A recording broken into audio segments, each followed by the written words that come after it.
श्री गजानन महाराजांनी भक्तासाठी गांजा ओढल्याची कथा त्यांच्या श्री गजानन विजय ग्रंथात आढळते. ही कथा खालीलप्रमाणे आहे. काशी येथील एक अत्यंत गरीब गोसावी महाराजांच्या कीर्तीबद्दल ऐकून त्यांना गांजा अर्पण करण्याचा नवस बोलला.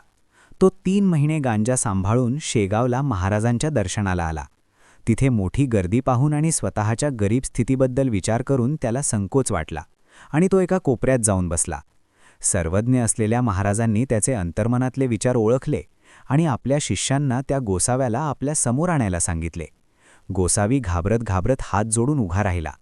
महाराजांनी त्याला सांगितले, "अरे, तू जो 3 महिने सांभाळून गांजा आणला आहेस तो दे." महाराजांनी स्वतः गांजा ओढण्याची आसक्ती नसतानाही केवळ त्या गरीब भक्ताचा नवस पूर्ण करण्यासाठी आणि त्याच्या मनातील संकोच दूर करण्यासाठी त्याच्याकडून गांजा घेतला व ओढला. तेव्हापासून गजानन महाराज चिलम ओढतात अशी एक प्रथा पडली.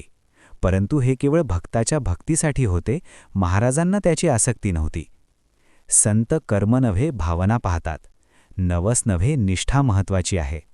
जय गजानन गुरु गजानन, गण गण गणात बोते, गण गण गणात बोते.